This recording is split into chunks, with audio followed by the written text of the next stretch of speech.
This is NBC Nightly News with Kate Snow. Still ahead tonight, the changing face of emergency rooms undergoing a makeover to deal with a surging number of patients seeking a different kind of treatment. Stay with us. Back now with the changing look of emergency rooms undergoing a makeover to help people battling depression, struggling with anxiety, or facing substance abuse issues. Often the only place for them to go when they're in crisis is the emergency department. So across the country, the number of patients seeking psychiatric help at the ER is surging, and NBC News medical correspondent Dr. John Torres reports on a new solution giving these patients what can be life-saving care. It's a typical night at St. Joseph Hospital in Southern California, home to the second busiest emergency room in the state. This is the environment I'm used to, the ER, the controlled chaos of the emergency room. But for nearly 500 patients who show up at St. Joseph with a psychiatric crisis each month, I'm the attending psychiatrist here in the ER.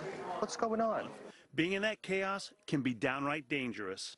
That's because studies show mental health patients often wait for hours, even days in the ER to get treatment, significantly longer than other patients.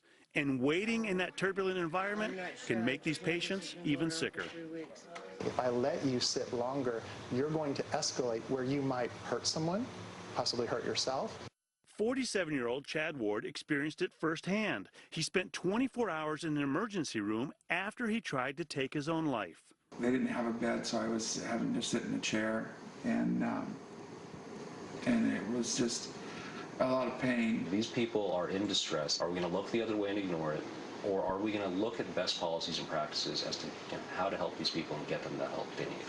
So doctors and nurses here created something new, a specialized emergency room just for psychiatric patients. This is a lot different than regular ER. The lighting is soft and the room is quiet, a calm environment that helps the staff here, all specializing in mental health, stabilize patients quickly. That environment right there is so significantly different that it enables us to have a much more rapid treatment and a much more rapid diagnosis. Chad Ward ended up here last June after another suicide attempt. His experience this time, completely different. They took me in right away and then took me off to a quiet place that wasn't in the center of the ER where everything was going on. Now, for the first time in years, Chad has his own apartment. He even volunteers to help others in need, thanks in part to a new model of emergency care that targets mental health. Dr. John Torres, NBC News, Orange, California. So important.